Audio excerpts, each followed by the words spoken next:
एक रूम, 4 लड़कियां और एक लड़का। क्या लगता है क्या होगा? इस एनिमे की शुरुआत होती है इस कहानी के मेल लीड के साथ, जिसका कोई नाम नहीं है। और टिपिकल एनिमे की तरह न इसके सर पर कोई बाल है और ना ही इसके ऊपर की शक्ल है। खैर, इसे अभी जस्ट इसकी जॉब से निकाल दिया गया है, जिसकी वजह से ये काफ़ी परेशान है और अपनी बिगड़ती लाइफ के बारे में सोच रहा होता है।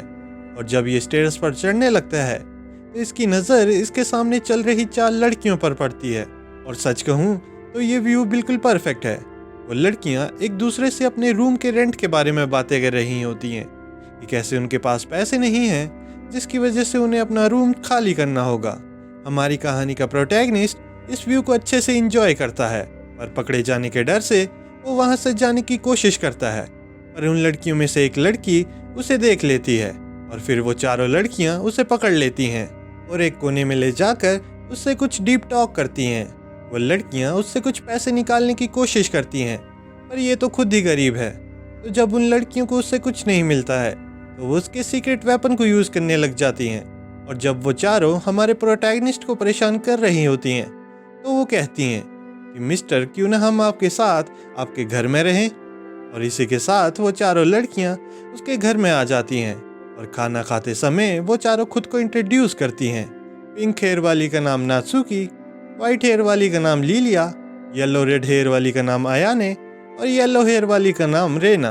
और हमारे प्रोटैगनिस्ट का रूम किसी ओटाकू के रूम की तरह होने की वजह से वो लड़कियां उसे ओटाकू कुन कहकर बुलाती हैं। अगले दिन बाकी लड़कियां अपना सामान लाने के लिए वापस अपने रूम चली जाती हैं और लीलिया वहीं रुककर ओटाकू पर नजर रखती है। पर थोड़ी देर बाद लीलिया बोर हो जाती है और टाइम पास करने के लिए वो ओटाकू के साथ वार्म अप करने लग जाती है। और वार्म अप के बाद लीलिया ओटाकू के साथ वर्कआउट करने लग जाती है। और तब लीलिया को पता चलता है कि ओटाकू ने इससे पहले कभी वर्कआउट सेशन ही नहीं किया होता है और ये उसका पहला एक्सपीरियंस होता है। जब बाकी लड़कियां वापस ओटाकू के घर पहुंचती हैं तो लीलिया उन्हें ओटाकू के फर्स्ट एक्सपीरियंस के बारे में बताती है। और इस एक्सपीरियंस को सेलिब्रेट करने के लिए वो चारों ओटाकू के साथ वर्कआउट करने लग जाती हैं। अगले दिन फिर से ओटाकू रेना और नात्सुकी के साथ वार्म अप कर रहा होता है। और जब लीलिया और अयाने भी आ जाती हैं तो वो चारों वापस से ओटाकू के साथ वर्कआउट करने लग जाती हैं। और बिना ब्रेक वर्कआउट करने के बाद ओटाकू की सारी एनर्जी खत्म हो जाती है, जिसकी वजह से ओटाकू बिल्कुल सूख जाता है। तब ओटाकू सोचता है कि उसे जल्दी ही अपने लिए कोई जॉब ढूंढनी होगी। और ऐसे ही ओटाकू हर दिन उन चारों के साथ वर्कआउट करने में बिजी रहता है और कहीं जाकर उसे कभी रेस्ट मिलती है। और एक टाइम पर वो चारों लड़कियां डिसाइड करती हैं कि ऐसे रहने में ज़्यादा मज़ा आ रहा है, ना ही हमें कोई रेंट की चिंता है और साथ ही वर्कआउट के लिए हमारे पास ओटाकू है। और अगर हम यहाँ से चले गए तो हम ओटाकू को भी काफ़ी मिस करेंगे। और ऐसे ही वो चारों लड़कियाँ ओटाकू के साथ उसके घर में रहने लग जाती हैं।